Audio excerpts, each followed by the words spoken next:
This is Space Minds by Space News. In this episode, co-host David Ariosto talks with Lori Garver, former NASA Deputy Administrator, on what drives spaceflight and what that means for the agency's shifting priorities. Our hosts then discuss the latest news, including the new Space Force document, Space Warfighting, a framework for planners, and David Isaacman's confirmation hearing.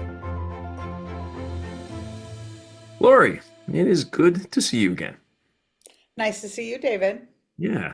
I think it's a really good time to talk with you, particularly at this point in time, because like you've been there, right? You've led transitions teams at NASA before. You've been in sort of these budget processes. But when you look at this one, there's obviously a lot different here, not only just in terms of the nature of the political process and how sort of the agency, may relate to the broader administration, but like there are just seemingly a number of other factors here. There's the influence of Elon Musk. There's just this like paradigm shift that we've seen just in terms of the overall sense of commercialization and how that sort of plays into sort of like maybe a cognitive change within the agency itself. But like I'm curious, maybe to start off, is what stands out with you?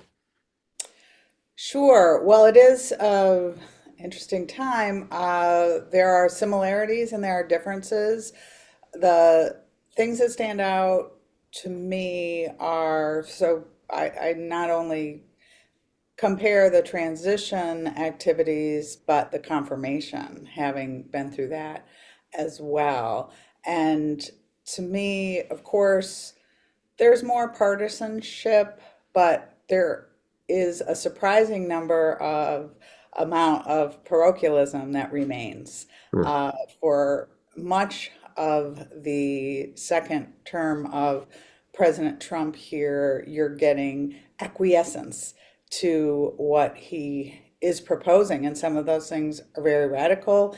Constitutional crises loom, but on the NASA side, we still seem to be getting the "I want my big rocket," and those coming from both sides of the aisle, similar to what we got 16 years ago. And of course, sadly, in my view, the rocket we're still talking about is the one that we were coerced into evolving from old shuttle and Constellation parts. So lots stays the same. So in some ways I empathize, but the reaction, I think, of the administration today is quite different than what we proposed. And I am, of course, concerned about the cuts that loom.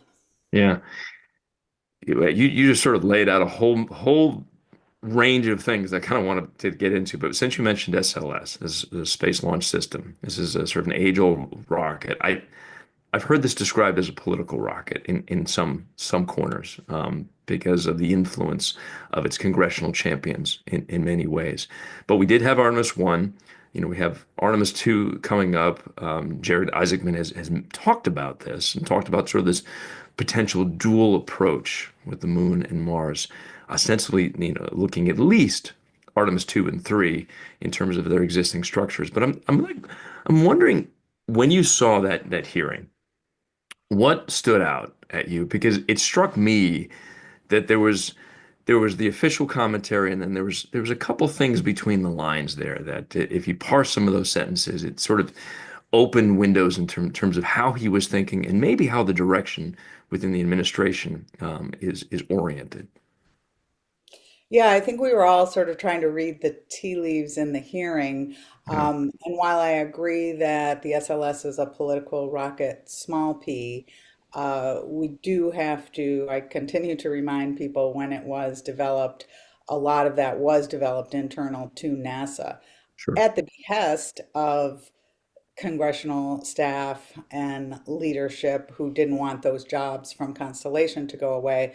But it wasn't something Congress just pressed on an unwilling Sure. NASA. So you're seeing this military industrial complex that includes government industry going forward to defend that to this day. So what we saw with the nominee, with David Isaacman, was, I thought, initially sort of a healthy Let's focus on the long term. What really matters is what can get done. I think everybody can agree with that. But I felt when pressed, he ultimately did commit to flying those first two missions, or next to Artemis 2 and 3, although maybe with some weasel words if things don't go well if he gets into place, which I think he will, hopefully soon. The question about how long we stay at moon, I think, is where you are picking up on those, That's it. That's what I want to chat the about. signal of sort of if we see things worthwhile there to do.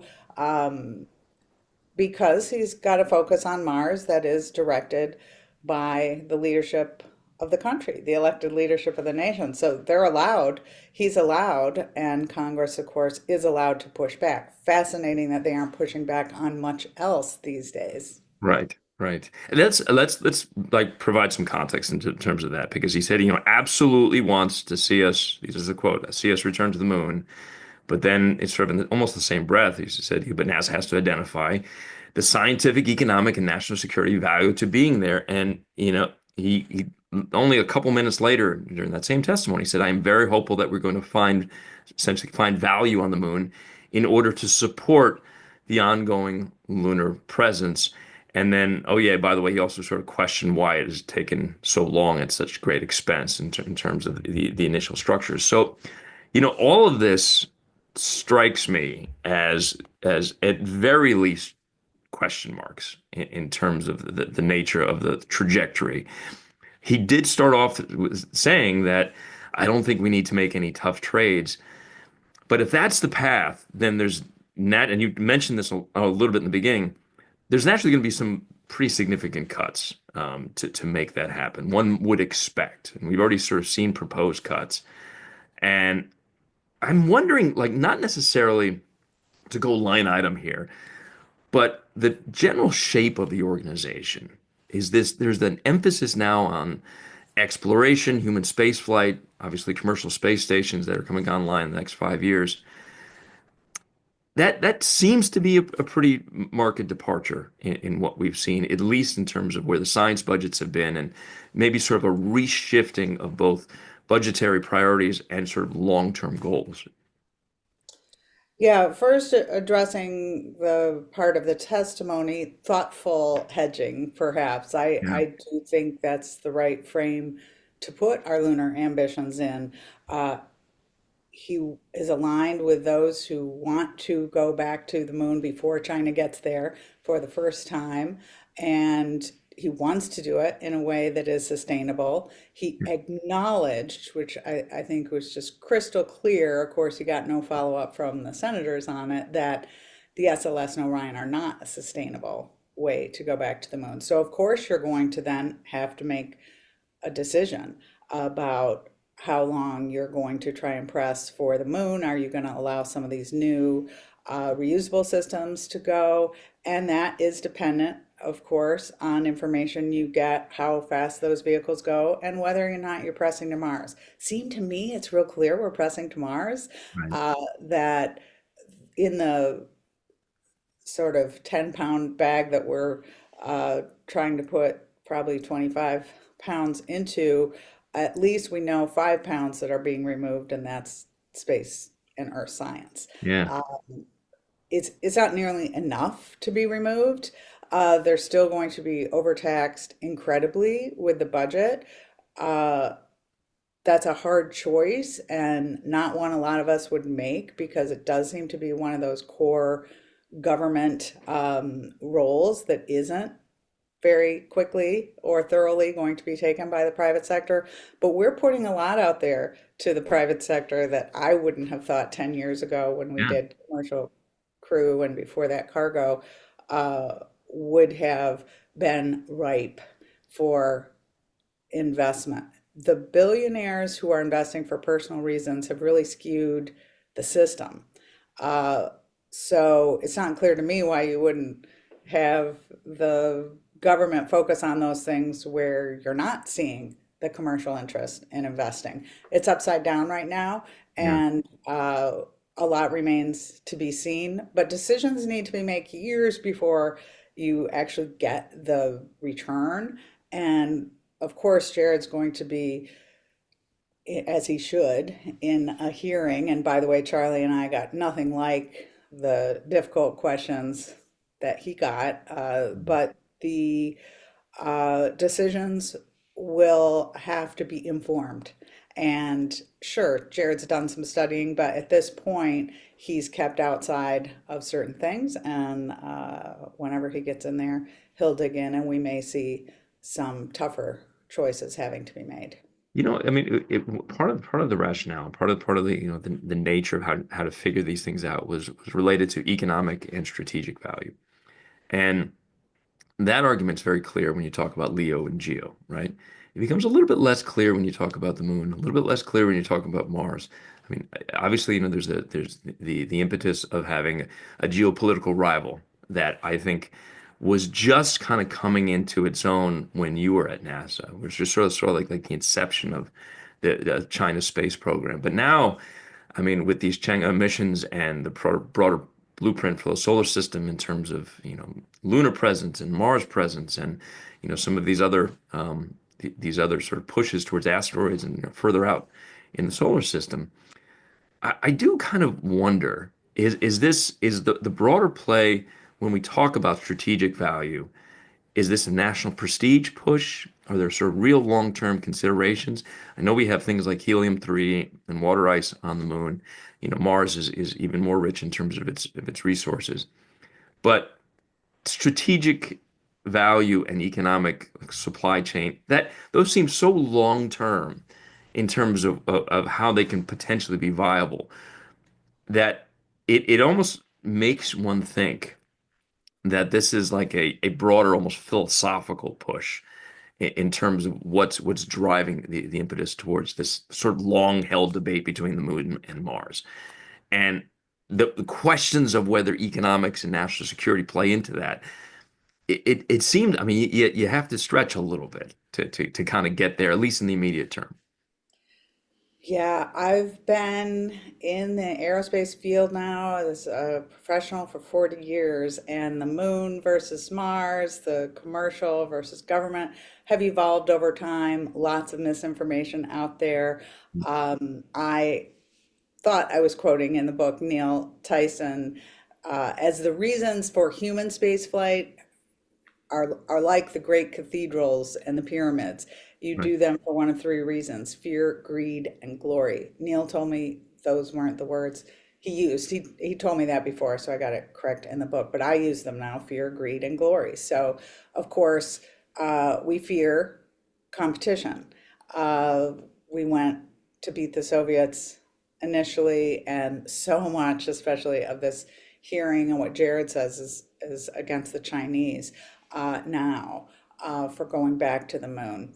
Greed is commercialism. Are we expanding the economic sphere? And more naturally, that would go to Leo before it goes to these distant places where the immediate return is hard to see. That's where I point to, as I had just said, the billionaires are a perturbation in the market. They have opened up now for things like clips, other companies who are leaning in. And if this whole infrastructure on the moon were developed as planned, they might benefit from that. But I think we're seeing politically, as we've been speaking about, the focus turning to Mars makes the moon maybe less profitable for some of those companies who've already invested. And this is the difficulty when you're counting on the government as your only market. That's why we focused on Leo and specifically on transportation, because it wasn't just NASA, it wasn't just the US government, it wasn't just government. The commercial launch market already existed, so there was a pull. I was presuming, I think NASA had been presuming for a while, that commercial Leo post-space station could provide that. Probably needs a lot more money than we're putting into it so far, and it doesn't seem like there'll be room to do that, although Jared said wonderful things about the importance of it. If I look geopolitically, it seems like not having anyone in space in low Earth orbit is particularly bad. So it's bad both for the fear and the greed. Glory is these momentous things. Apollo was nothing if not glorious. Returning to the moon would also be glorious, especially if you're And going in a new way. you do But see Mars is where people want to put that yeah. today. But it's been there the whole time. I know former administrators have said we're closer than we've ever been, and I Yeah. always say, well, that's just a matter of time. The I still think humans to Mars is pretty far away, and a switch to Mars. I know Jared said we can do both. There's a lot of skepticism about that, I, I I would imagine. especially in a shrinking budget with commercial LEO. I'm the biggest champion of doing things differently. I absolutely know that we can do more, but it is a tough, as Jared's already seeing, if he's got to fly out SLS and Orion the next two missions, that will be his whole tenure. Well, it's So it's tough also tough in choices. the context of the political realities that are happening as well. And we haven't even mentioned the sort of the nature of protectionist policies and sort of this burgeoning global trade war. You know, there's I mean, it's very hard to cover these things in many ways, right? Because it's almost an accordion in terms of policies. You know, they have the 90-day pause, or sort of a ratcheting up in sort of these tit for tat sanctions, or not sanctions, with tariffs with regard to China.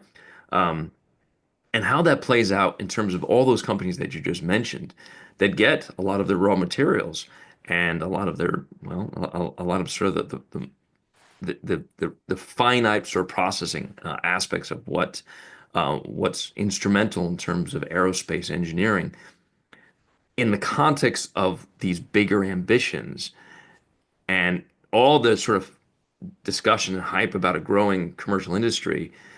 You got to wonder what is the sort of knock-on effect of these two things that would seem to be operating separately, but they're very much connected in terms of, you know, the primacy of space that this administration's talked about, but then also the questions that come in terms of the policies of tariffs and, you know, responsiveness from China that may or may not undermine this. So I wonder what the go-between is there. That's a really important point. I advise commercial space companies, was at a board meeting for one yesterday, that we have both European and US presence, and there's a couple of things happening to be aware of, not only the exports for raw materials, but for uh, the US government purchasing anything and beyond NASA in the government. There are all kinds of uncertainties which don't lend themselves to investment in new areas. People like certainty, even in the VC world. So the ability to predict for some of those companies might cause them to hold up a bit as we reshuffle. I think in the time, and it was 16 years ago, when we put out a budget that was seen as so drastic in its change and embracing new policies, we were growing the budget. So doing this in a shrinking budget environment will be even harder. And we were just proposing this little commercial crew program that was $500 million. And of course, it got cut over and over. So what we'll see is this budget getting reviewed by Congress. It appears that Congress is going to continue to restrict NASA's independence, as it is not doing for many, if any, other agencies that I'm aware of. Maybe Jared can make the case for the budget, and I know that he isn't, I'm sure, happy with the cuts to science, but that's part of being in an administration. At least my first budget, I really embraced most of it. Of course, I would have loved to see more money, but this is not something that I think Congress is going to receive well. And so that means the blood is in the water and the sharks are circling. So that's not usually a good sign for NASA, in my view. All right. I think that's a good place to leave it. Lori Garver, you've been there, you've seen it, you've done it, and your insight is as always incredibly helpful. Thanks so much for joining us here on Space Mind. You're welcome. Thank you for having me. Now for Space Takes, where our hosts tackle the buzziest industry topics. Mike, welcome back. What have we got going on this week? Yeah, so I'm back from Space Symposium and a little bit of time off. So let's start with one of the big topics that came up at Space Symposium, which was warfighting. And the most recent activity that's happened is this new document that the Space Force released. It's called Space Warfighting, a framework for planners. And it's a document on how to assert the high ground. And there's kind of a couple things to think about here. One is it's how does the Space Force allow satellites to operate freely, to do what they want, but then also how do they potentially strike, or how to think about potentially striking if there's an impediment to operating freely. So it's a really interesting document in kind of the broader context. And let me back up to two things there. One is obviously we've seen a lot more activity, particularly from Russia and China in space, which has alarmed Space Force and military leaders. But the second thing is there's, with the Trump administration, with Pete Hegseth as the Secretary of Defense, there's been a lot of talk about this war fighting ethos. And I think maybe there's been a struggle to see exactly how cleanly space will fit into this warfighting ethos, and this is maybe a way to help do that. The three-star spoke last week, and he said, "Hey, this is not intended to be a revelation, but it's a way to get the discussion going." So there's going to be a lot more talk about orbital strikes to take out enemy satellites, cyber attacks, which we've heard about for years as a way to jam space communication, taking out ground control stations. That's long been part of the discussion. So it's kind of this new framework for thinking about space as a warfighting domain. When I think about this, I sort of think back in 2019 when Space Force was first established. And I think just around that time, Steve Carell from The Office Yep. kind of had his and it just, at the time it was just, I don't know, it was a bit of a parody that was taking shape. And it's really interesting now to see the primacy of Space Force sort of take hold in such a much more sort of pervasive way. And the fact that like this document is now outlining, I mean, it doesn't talk about weaponry specifically, so it's just more in the general context, but outlining Right.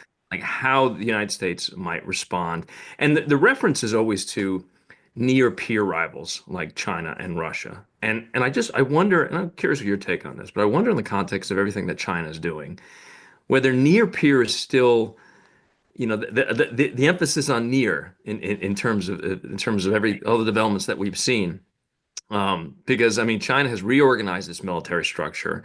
They even established its own, PLA aerospace force as of last year, and virtually everything, or most everything that's run in orbit has some connection with the PLA, the People's Liberation Army. So I mean, even the sort of quasi-commercial sector is linked in some ways to having sort of a military handprint on these things. And from conversations I've had with folks, it actually has been sort of a stymieing aspect of sort of the broader commercial sector there, because there's a hesitancy. But from military planning perspective, it's hard not to think about this in terms of a peer-to-peer relationship between China and the United States. And if it's not there yet, that's where we're heading. It seems to be what this document sort of reflects.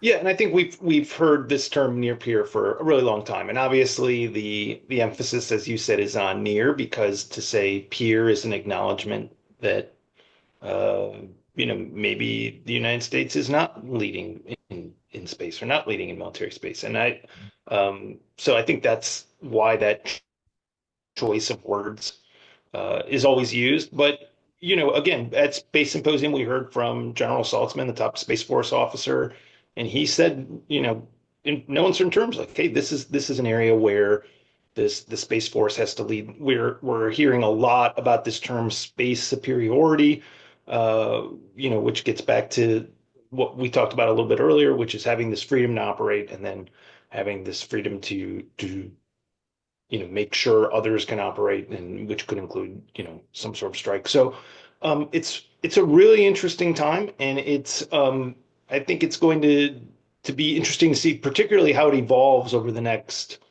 let's say, 6 months to a year, particularly as, again, this war fighting ethos becomes more of the plan for Space Force, that they can show real world examples of how space is space is helping meet other DoD goals. I kind of love to bring some historical context to these things. Yeah. Just, if you'll allow me just for a second in terms of like the cultural ethos behind this. And so, whenever you hear about space superiority, Sun Tzu is always quoted, sort of the importance of the high ground and the art of war and all these other aspects. But I did some digging, and sort of one of the military strategists that's often less quoted is a man by the name of Xu Liang, who's a strategist of the Three Kingdom era, which spanned these years in 2020 to 2080 AD in China. Sort of you think about China, you think about sort of the long expanse of thousands of year history. But I mention this because it was Liang back during this time that was facing this particular battle. Superior numbers sought to overrun his forces. He'd been preparing his own forces inside this garrison for protracted siege, and he was fearful of being overrun. And so he launched at the time what was sort of a first of its kind aerial technology that would sort of later bear his name. And it was just basically this paper balloon with like this open bottom with a candle, and it would just causes the balloon to essentially lift by virtue of the discrepancy in the air temperature. And as these forces were gathering, this is as the legend goes, the sky became awash with these thousands of sky lanterns, and it created this almost illusion of either a strength or a signal for help or the idea of a more technologically advanced force behind those garrison walls. Either way, the attack never materialized, and the garrison been spared. But this was sort of one of the first known wartime aerial communications, and sort of the evidence of which became very evident for future generals that both were like signaling in deception and also in communications. And so I guess you fast forward now thousands and thousands of years, and we're talking about command and control and information and intelligence and movement and maneuvers. And so like the core aspects of these things are the same, just with far more newfangled technologies. But the primacy of the high ground, the importance of space is now it's so front and center at this point in time. But it harkens back to those age-old military planners in terms of the very rival that the Yeah, U.S. is now facing. So I thought that was kind of an interesting little anecdote there. it is. And I'll just say briefly that I've heard retired General John Hyten speak before, and he loved going to Gettysburg and seeing, how Gettysburg had influenced his way of thinking about space. It's really fascinating. It is a war fighting culture, and it'll be interesting to see how that evolves. Yeah. Let's switch topics and move on a little bit to Jared Isaacman. He was before a Senate committee a couple weeks ago, and I know you were watching that closely. What were some of your takeaways from his appearance? Well, there was a couple things, right? The headlines was sort of this dual approach, the moon and Mars, right? Like we can do both. There doesn't have to be trade-off. Paralleling was the verb he used. Right, Parallel. right. Which was just, interesting in its own right, especially given just a couple days later there was news of prospective cuts across the national budget as much as a fifth. So, with a shrinking national budget, so the efforts to do both is an interesting construct. That doesn't mean it can't be done. I mean, there's a heavier reliance on commercial sector than we've seen, but I thought one of his exchanges with Senator Ted Cruz was really interesting. And that's kind of what I drilled down on a little bit, because I felt like there were some things between the lines of that exchange. Now, Cruz has been sort of a long-standing advocate of the existing armament infrastructure. He mentioned a lot of it during that hearing, particularly Lunar Gateway, and sort of at one point even asked whether this would be cut. And Isaacman essentially said, he has no plans at this time. And then he mentioned something like to the effect in a world of an infinite budget or something to that effect. Those were Yep. those words that that we could find a course of finding value on the moon and doing both.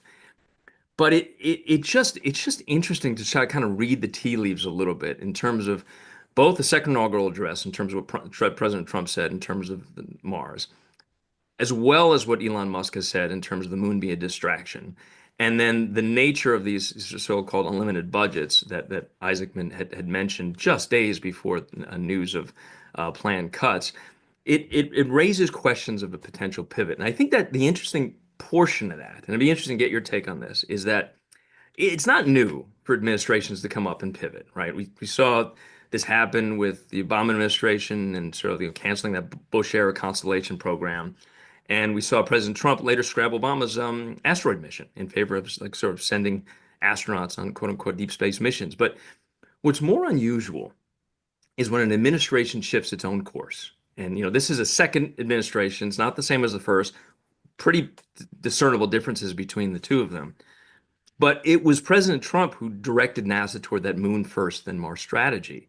And it's been enshrined in U.S. code and law. And so that was one of the things that Senator Ted Cruz had mentioned, because, oh, by the way, Lunar Gateway and some of these other programs are run out of Johnson Space Center, which, ties to jobs and ties to contracts. And so there's a political aspect to this.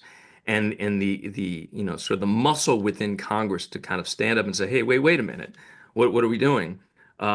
It's interesting to like hear the grumblings on the inside of the White House, talk to NASA leadership, and then to also kind of really see the power of the purse with Congress saying, let's stick to this existing plan. So I wonder kind of where we're going in this and how it could potentially even legally be accomplished.